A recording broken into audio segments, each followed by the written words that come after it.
didn't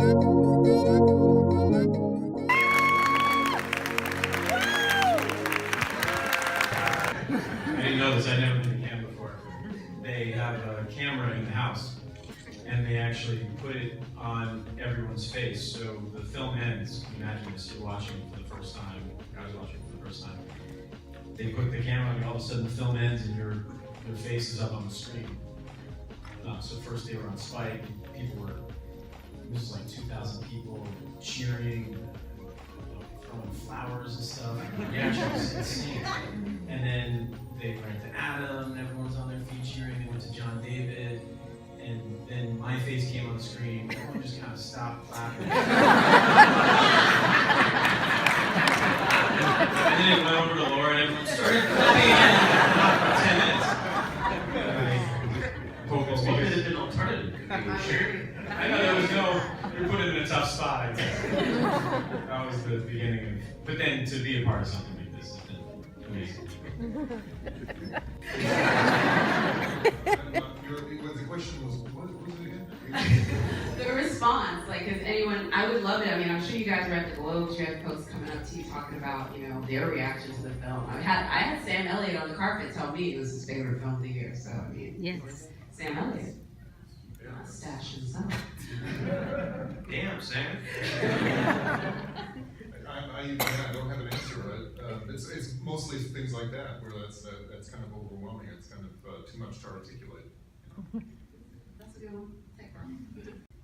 It's been the excitement of this man here, Spike Lee. Everybody seems to be very excited for him and what he did with his film and being able to tell his story. It's just been very positive, and people have been very moved by it. Yeah, for me, just I would. It's not a specific reaction, but I think the most meaningful reaction is that how complicated it is to make a movie that points to the idiocy and stupidity and not just the evilness of the KKK, but how stupid the people and ignorant the people are in it. And when we have this, we're reading the script, and you have the same thing when you're doing a movie of how are you gonna tackle that and have it be funny, you know? And I really feel like the only filmmaker who could get that totally, this movie could have been 990 ways it could have been wrong, and one way it could have been right, and that was really Spike. And so I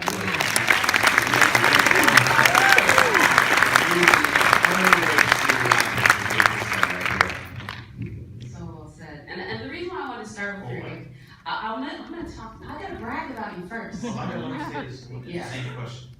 Oh, you want it? Go ahead. The craziest thing I've heard that people have gone, you know, in the street and on Instagram and told me that they were the only black people in the audience. The lights came on, white people hugging them. Saying, what can I do?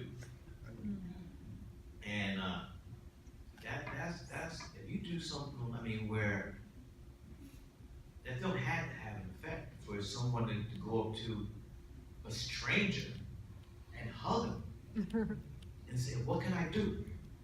I'm not like one of these people.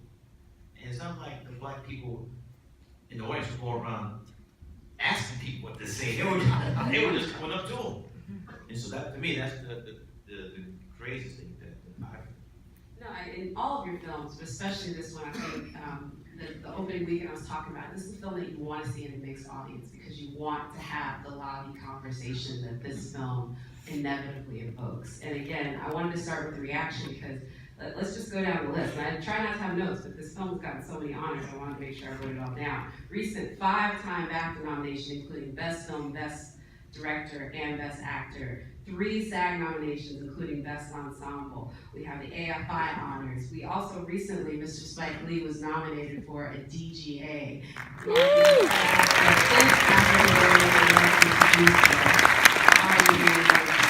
African-American directors nominated for an Oscar. And then probably, like, I think the best honor, you were on Obama's list for, like, the best movies of 2018. For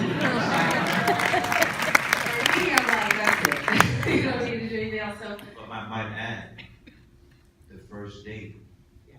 Barack and Michelle ever had. They went to see Do the Right.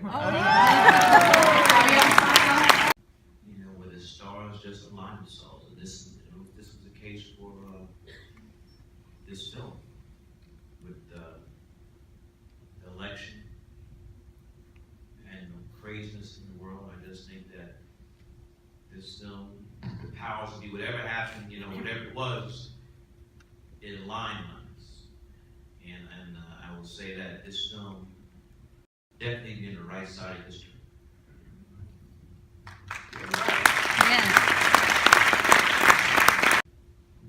Well, I felt really comfortable because Spike really invited me into the beginning stages of the process.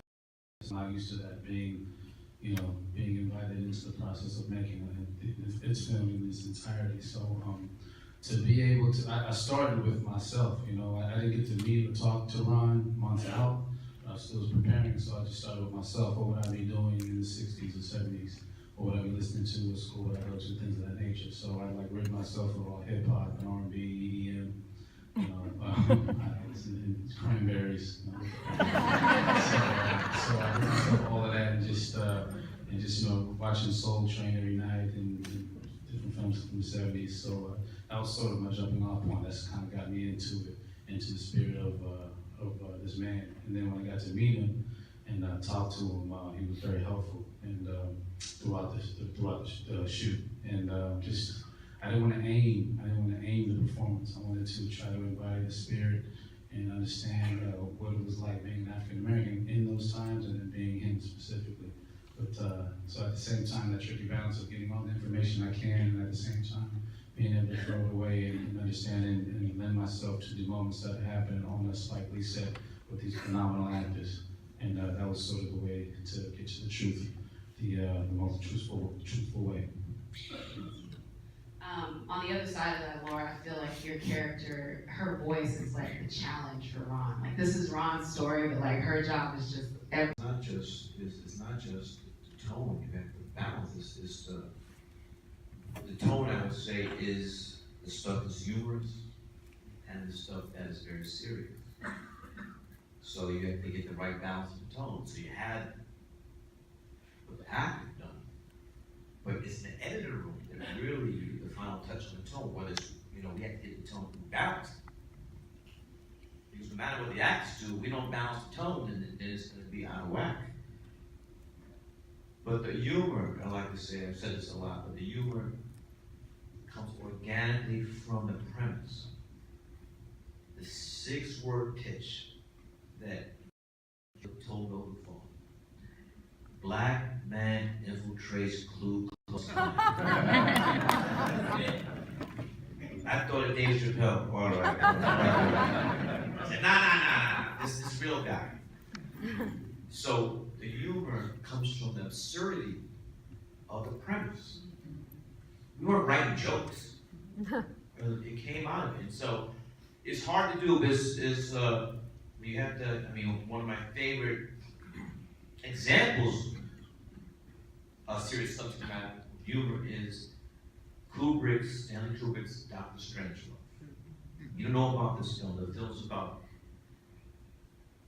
the annihilation of humankind. The planet going kaboom, nuclear arms. But it's very, very funny. So it's been done before, but what's hard to do again is to get the tone right. It's so right, because again, people walk out of this and between the wiping away tears, there's also so many laughs. And I think that, again, as Jason said, only your director and your style could have brought it to life. Bringing it to you, Jason. When we're doing it, I guess what I liked about it was this guy who has kind of a work ethic that's being confronted as long as with his identity almost at the same time, and how interchangeable or sometimes almost intertwined those things can be, where he has a work ideology that's very much about self-preserving, because that's his career, that's what he's planning to doing. So he's trained himself to be unemotional about what he's doing, to make it more of a job and keep distance from it. and that, you know, his identity as a person isn't something that's a driving force. He kind of has the luxury of not being confronted with it, you know. But then suddenly, maybe actually life makes you better at your job. Maybe you know, some people obviously feel no attachment to their genetics, or if anything, it feels like it imprisons them in a way, and they want to escape it and they can't, or that's frustrating. But some people don't have that luxury to even think about that question unless you're like my character, who's literally confronted with hate and has to, you know, is forced to kind of make a choice for himself. And actually, maybe that makes him better at his job. Maybe taking it personal doesn't make you more rational, but more empowered, you know. So that idea was interesting to play with. But what the end result is, you know, it's not something we're thinking about or talking about so much. I want to echo something Jason said, which is what I felt reading the script was, there's so many ways this could go wrong, especially for me playing this role. I don't want to play David Duke. I mean, I don't want to play David Duke now. Like, I didn't want to play it then. I don't want to play him like in a TV movie about David Duke or something. I want to play David Duke in a Spike Lee joint. That's how I felt comfortable before I even met Spike. I thought, okay, there's truly like one person I could do this with. And then when I met him, and he made me feel comfortable is the wrong word, but he made me felt like I was going to be taken care of, and that this material wasn't going to be, you know, done the wrong way. This can be dangerous, right? Trying to make something humorous is something that's such a heavy subject matter. But once I got to know Spike, I thought, you know, he's going to take care of me, and he did on set. So. If it's the Babe Ruth story, they'll show footage of the real Babe Ruth. You know, the black and white footage. I've never seen, like, no one's ever done it, Spike. That kind of like, then you just flash forward to the present. And so the reaction you guys were having, imagine if you were playing the guy. You spent all that time trying to mimic him, and then to see him on screen and kind of, you know, like, I feel I know what he is trying to do. It was devastating. I think it's devastating for everyone, just who's seen it. But then to see him still doing his thing, and to see the seeds of what he planted has grown into a full-grown thing now. I really mean this, Spike. Thank you for letting me be a part of it. You can't say anything as an actor. I had a baby a year ago, and it's a really confusing time to bring a child into the world, and you can't. I mean, thank you if it's for my baby. But it's such a confusing time, and there's nothing you can say. There are all these things being said. There's all this. You can't curse on this, can you? There's a lot of BS being said. And to be able to say something on a national level with Spike, or help Spike say something on a national level, was cathartic, I think, for us as artists. And I just like I have a great researcher who's done all my narrative films, documentary films. And so she was given the mission to find the stuff you saw at in the end, Charlottesville, Coda. There were one or two shots everybody saw on CNN, but we had stuff that never been seen before because we put our ads in Charlottesville newspapers. So today, anybody has a camera is a reporter. So we get video and stills that nobody ever like that overhead shot. No one ever seen that before. That was from a drone. And I got a call from Julie Post, and she said, "Guess what?" I said, "What?" David Duke was there. I didn't know he was in Charlottesville. I did not know that. I said, "Oh, well, he's in the movie now." I did not know he was in Julie found that. I did not know he was in Charlottesville. Wow. Yeah, and then now it's immortal, forever on screen again. Just the juxtaposition between the events of today and supposedly yesterday, I think that's the biggest epitaph for the film. One last question that everyone, the question from Facebook is, did anybody specific that you could just call back to to and say that this was, you know, unique to the experience of making BLACKKKLANSMAN, what was the one thing about this film that was just completely unique? I don't know if I can break it down to, it's a godsend. I was not waiting for this. You guys, you know, you had script, I mean, you know what? I haven't heard from you the history of this, because it didn't start with me. It didn't start with us either. It really started with QC Entertainment, with Sean McKittrick, who actually brought us Get Out, and we were making Get Out with QC and with Jordan, and an executive who works with us, Bea, who was on the set every day.